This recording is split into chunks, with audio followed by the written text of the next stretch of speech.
Continuando o nosso programa de hoje, olha, a gente está aqui conversando com o Leonardo Brasil. Se você ligou há pouco tempo, não entendeu direito, a gente está falando sobre a Serra Mossoró, o Parque Nacional da Furna Feia, que fica na Serra Mossoró.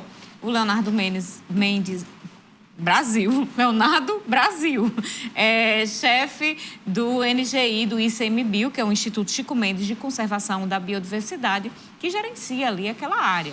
E aí, além de outros assuntos, além do parque, a gente está falando sobre o Santuário de Santa Luzia e a possibilidade ou não de construção ali naquela área. A gente tem outros assuntos também para falar com ele. Mas antes, Bonúvio, vamos trazer aqui uma entrevista que a gente fez rapidinho com a Marleide Cunha, porque foi aprovado na quarta-feira, ontem, o projeto de resolução 13 de 2021, que dispõe sobre a exibição de filmes e documentários em curta-metragem de cunhos socioeducativos e históricos na grade da programação da TV Câmara Mossoró. Nós entendemos que a missão da TV Câmara é uma missão educativa. Então, nós precisamos abrir espaços para produções de documentários, filmes curta-metragem para a nossa população, para os nossos estudantes, professores. E a resolução trata disso, de que na Câmara Municipal na TV Câmara, na verdade, veicule filmes e documentários de curta-metragem. Nós tivemos recentemente, Carol, a premiação da estudante de jornalismo, Tiffany, né? Tiffany Alves, com o documentário Porta de Trás. Então, esse documentário precisa ser veiculado na TV Câmara, como os vários outros que são produzidos por estudantes, por professores e diversas pessoas aqui em Mossoró. Então, abrir o espaço para dar oportunidade para a veiculação dessas produções. Olha aí, gente, a gente mostra aí essa iniciativa, é extremamente importante porque existe produção de audiovisual aqui em Mossoró, aqui na região, tem apoio da UERN, tem outras produções independentes e elas vão para festivais fora e a gente aqui de Mossoró não conhece a nossa produção. Muito interessante e ainda dá mais orgulho ainda, né? Porque uma das inspirações foi a Tiffany Alves, que Marleide Cunha citou, que é nossa colega aqui da TCM, estudante de jornalismo, entrou aqui ainda estagiária, hoje jornalista formada, teve o documentário do seu trabalho de conclusão de curso premiado aí, uma premiação nacional, e é muito importante que a gente realmente conheça, que a população de Mossoró tenha acesso. É importante, Carol, que se abra esse espaço, né, dentro ali da TV Câmara e que a TV Câmara também possa incentivar, né, criar editais para que novos documentaristas surjam, para que esses programas possam verdadeiramente ter qualidade e a Câmara subsidiar muitos destes trabalhos que estão ali, adormecidos ainda nos papéis. Vamos continuar, então, nossa conversa com o Leonardo Brasil, chefe do NGI do ICMBio, Bonúvio. Uma pergunta que a gente sempre faz aqui quando está neste assunto, né? O senhor falou sobre todas essas questões que envolvem a viabilidade jurídica, tem também a questão técnica, né? do meio ambiente, enfim.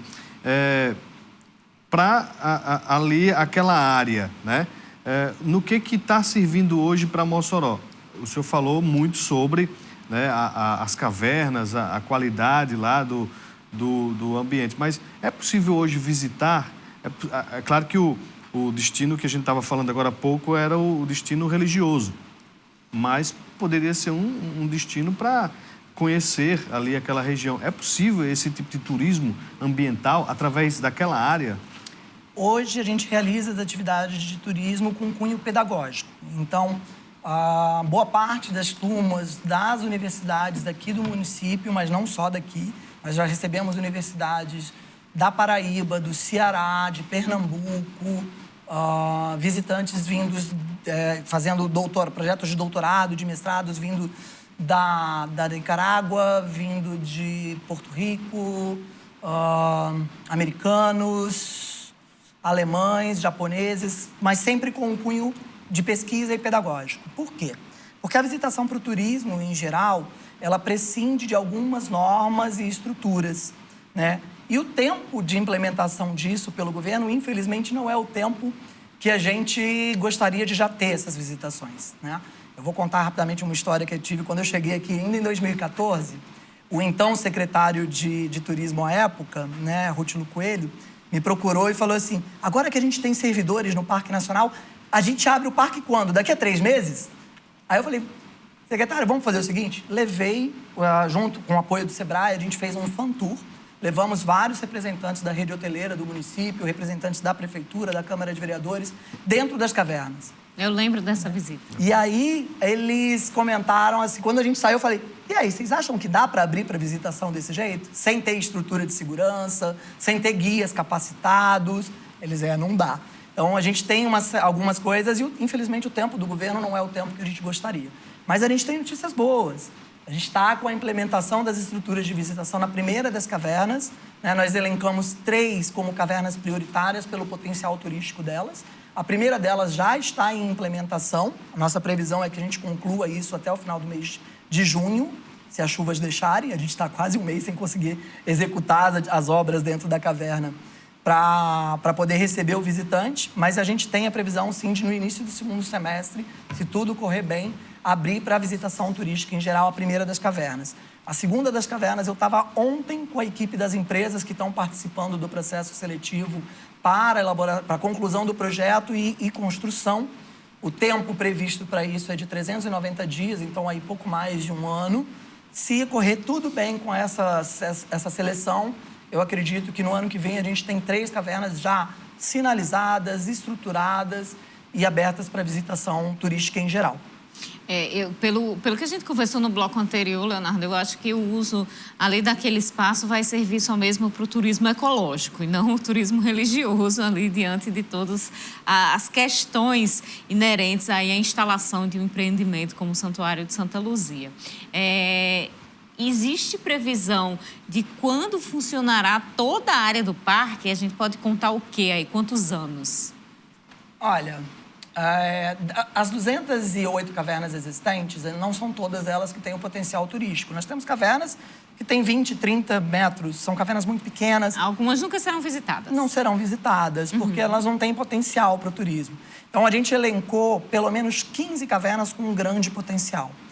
Então, as 3 primeiras que a gente separou são uma das cavernas que tem pinturas rupestres, né, que é uma caverna catalogada no IPHAN, e isso tem um grande atrativo turístico. Inclusive, é uma caverna que a gente pretende adaptar para cadeirante, né, para portadores de necessidades especiais. Então, seria a primeira no Brasil adaptada para cadeirante, isso seria extremamente interessante. A primeira que a gente está abrindo tem um potencial grande para visitação do público em geral, mesmo que não tenha experiência em caverna. Mas tem outras, por exemplo, que tem rapel, uma estrutura de rapel, que é uma técnica de escalada, né, e de descida, que você faz um rapel de 30 metros dentro da caverna. Então, é um potencial turístico extremamente relevante. O que a gente pretende com essas 3 primeiras, que a gente elencou como prioritárias, mostrar para o poder público e para a iniciativa privada que, sim, o potencial é grande, tem capacidade de implementação e pode crescer no turismo. Para aí a gente conseguir formalizar novas parcerias e ampliar isso. Tempo, difícil falar num tempo, né, de execução disso, porque depende do interesse tanto do poder público quanto do poder privado. Mas a gente acredita que em 4 anos eu consigo ter aí 30% do potencial turístico do parque, já sendo 30% a 40% do potencial turístico do parque sendo explorado. Como é que funciona a ligação dos moradores ali da região dentro deste projeto? O Parque Nacional ele busca também trazer benefícios às comunidades do entorno. Então, nós temos, além dos contratos temporários, o Instituto contrata semestralmente equipes de prevenção e combate a incêndios florestais, né? A nossa equipe de brigadistas. Eles são contratados dessas comunidades do entorno. E a gente tem um outro projeto que visa integrar as comunidades do entorno com o Parque Nacional e a proposição de visitação turística dele, que se chama Turismo de Base Comunitária. É uma ação em parceria com as prefeituras de Baraúna e de Mossoró, né? E outros entes, Emater, Sebrae, Universidade Estadual do Rio Grande do Norte, UFERSA, para capacitação e fomento a atividades ligadas ao turismo nessas comunidades do entorno. Hoje nós temos 12 comunidades do entorno do Parque Nacional que trabalham em parceria com a gente. A gente já ofereceu cursos de meliponicultura, gastronomia regional, em parceria com uma universidade particular aqui do município, corte e costura, artesanato, danças regionais, uma série de atividades. E sempre que os alunos das universidades do turismo pedagógico, que hoje a gente já realiza, vêm visitar, eles passam em alguma dessas comunidades, conhecem um pouco dessas atividades e os moradores podem ter algum ganho, oferem algum ganho com base na visitação que a gente recebe. Esse é um projeto que a gente vem tocando com esses diversos parceiros, já tem 5 anos, salvo engano, que a gente está tocando esse projeto. E ele é bem interessante, vale a pena conhecer. Olha, a gente tem aqui algumas participações.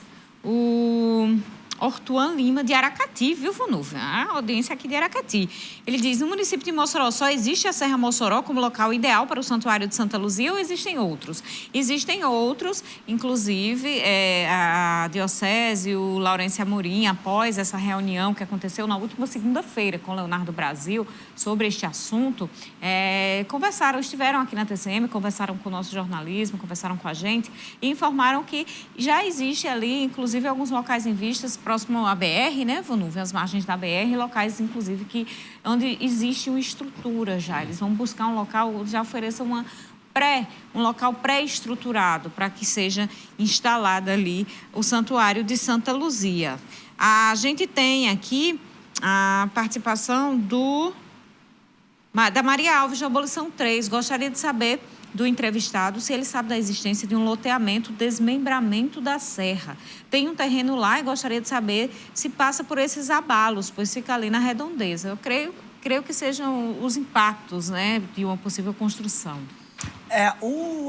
Existem algumas iniciativas na estrada de acesso à Serra Mossoró de loteamentos. Essas iniciativas, elas são irregulares, infelizmente. A gente sabe que o desenvolvimento urbano dos municípios, ele muitas vezes passa por loteamentos irregulares e a estrutura pública, ela só chega depois. Inclusive, vários desses loteamentos, pelo menos 3 deles, foram autuados e embargados, tanto pela Prefeitura de Mossoró, quanto pelo Instituto Chico Mendes, porque a gente tem a competência de ordenamento do uso dessas áreas do entorno do Parque Nacional.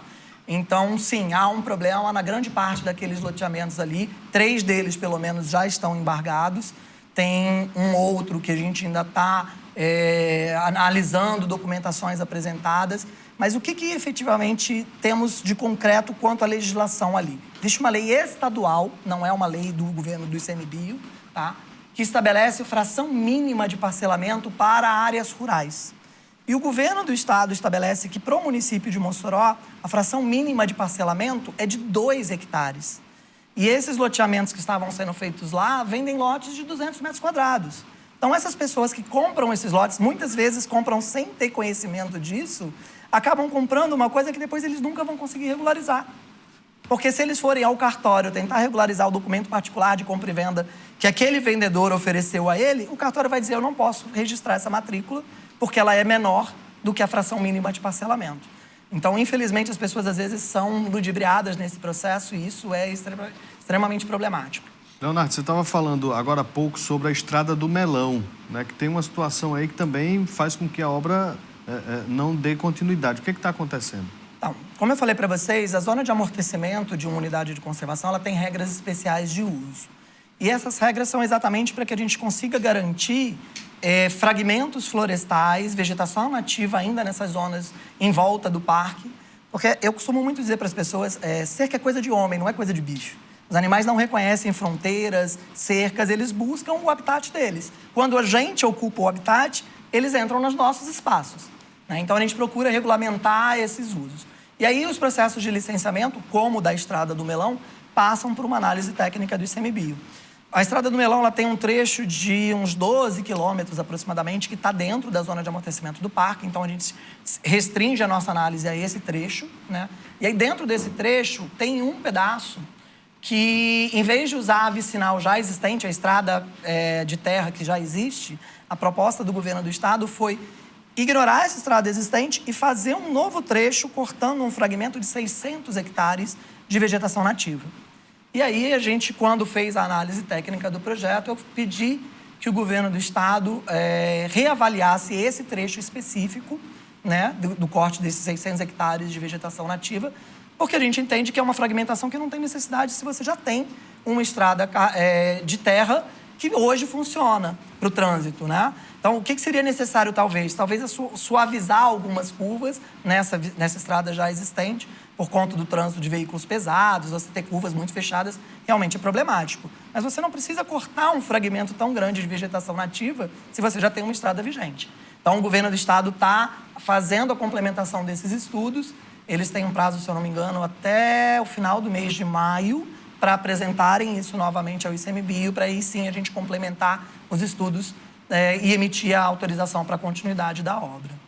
Olha, a gente não tem mais nem tempo, mas eu quero fazer essa pergunta aqui do Bento Carlos. Ele pergunta, ao ser aberto o parque para visitação, não vai afetar a fauna do nosso bioma?